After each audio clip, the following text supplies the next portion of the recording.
Hey guys, it's Kyrie, and I'm back with part 2 of my Shopkins videos.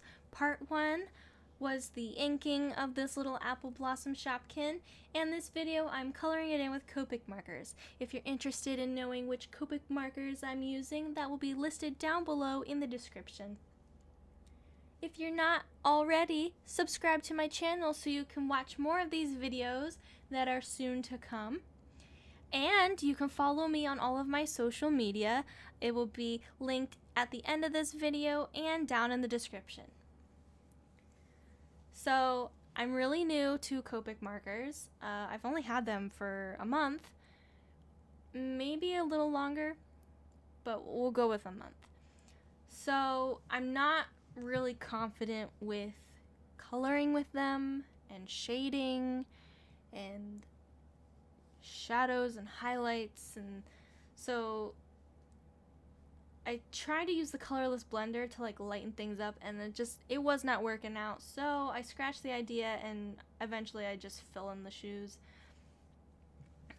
So I really wanted to work on the body of the apple, but it had me super nervous because there's a lot of highlights and shadows in the apple on the reference I was using, and I just really didn't know how to go about doing it. So I kind of shied around and just worked on these small parts of the drawing and tried to procrastinate the body as long as I possibly could. And I used these small parts to kind of warm myself up to kind of familiarizing myself with coloring and shading. And I think it worked, because when I got to the apple, even though I still had no idea what I was doing, I felt a little more confident because I had most of the piece done. And for these flowers, on the reference I was using, they weren't 100% white, so I'm going in with the C0 to try and add a little bit of a shadow to the petals, but because it dries so lightly, I eventually, at the end of this video, I color in the flowers completely.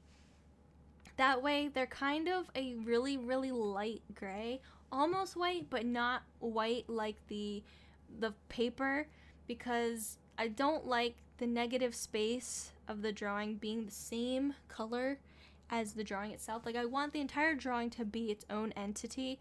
So in order to give it its own little identity there, I color in the gray. That way it kind of offsets the white. And for the eyes, I needed to do like a green gradient effect, and I really like how it came out.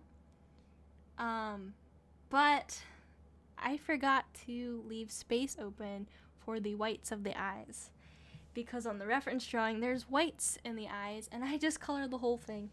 Just the whole thing.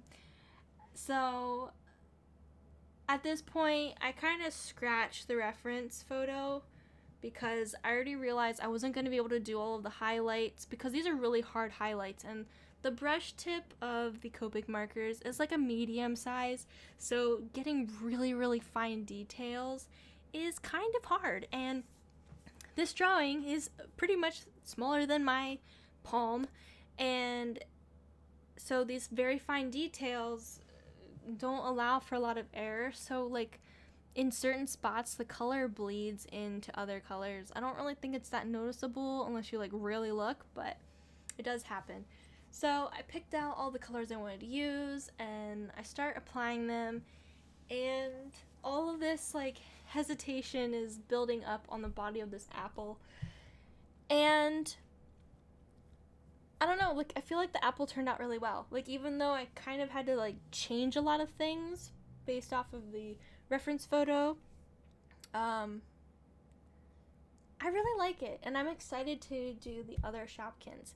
I don't know if I'll be doing any more Shopkins after these 3, because I don't want to kind of like wear myself out on the whole Shopkins idea, because I also have some really cool ideas of things I want to draw and work on, but I'm using Crescent render paper, and like my whole life I've used Strathmore sketchbooks or printer paper, but with these, like, those kinds of mediums suck. They suck. And don't get me wrong, if that's all you have or if that's all you can afford, make do. You can still make amazing artwork with cheap supplies. There's tons of people on YouTube doing it. And, you know, some of your favorite artists, I guarantee you, have made videos of them proving it to you that you can make great things with cheap art supplies.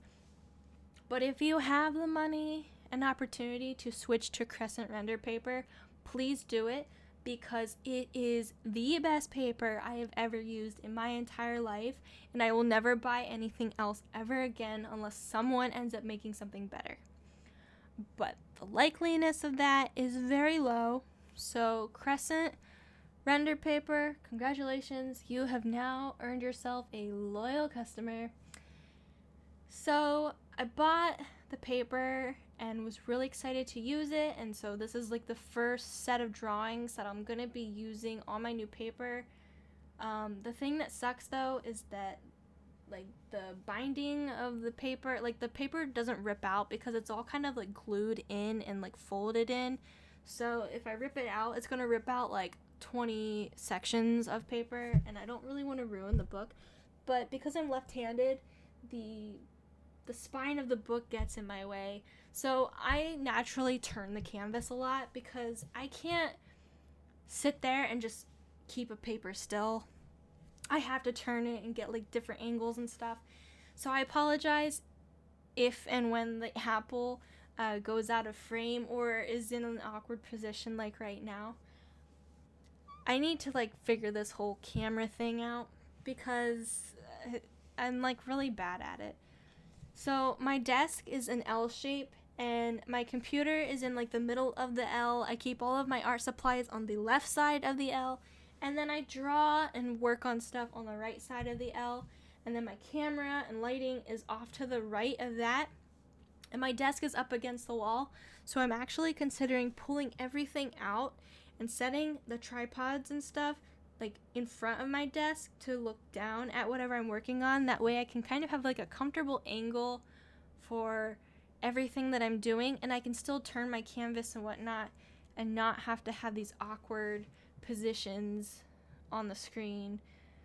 So as you can see, I finally started working on the apple, and there's this stupid waterline mark down there by the mouth from where the dark color hits the light. So it's got this kind of watercolor effect border thing going on, and it was really irritating me, and I was like freaking out. I was like, oh my god, they can see this on camera. It looks like crap. What am I gonna do? What am I gonna do?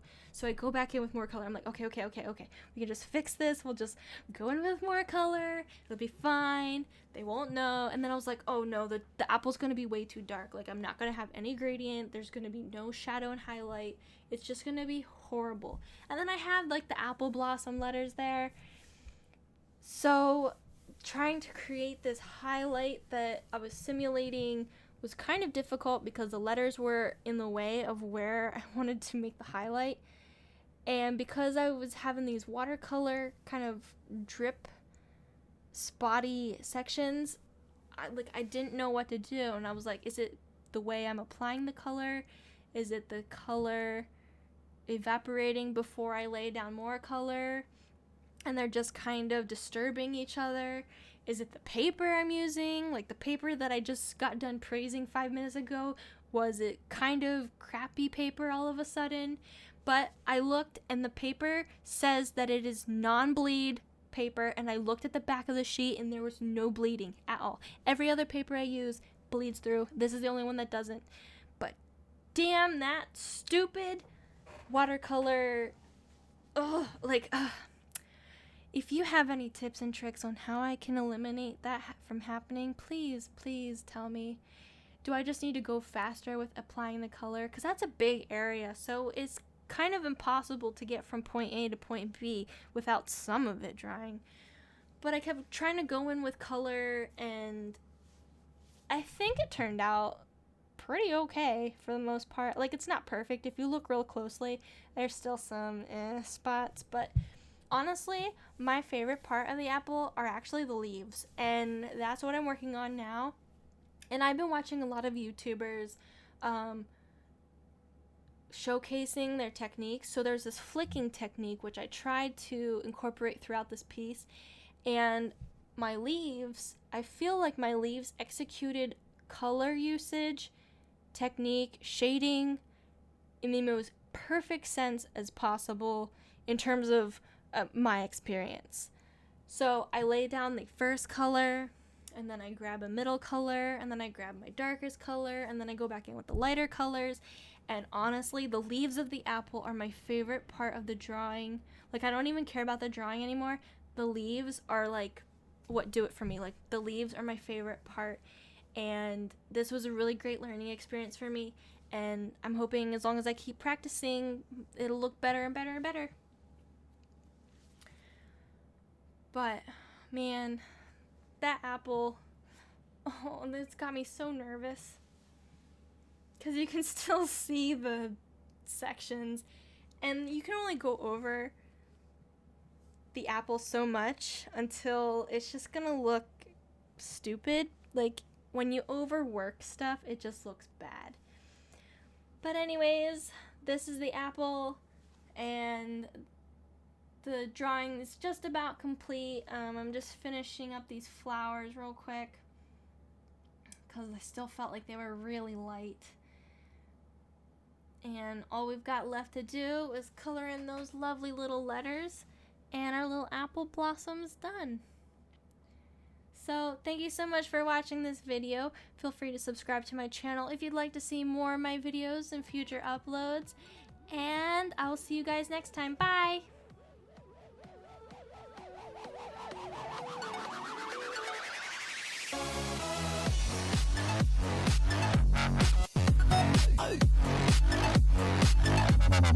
Hey.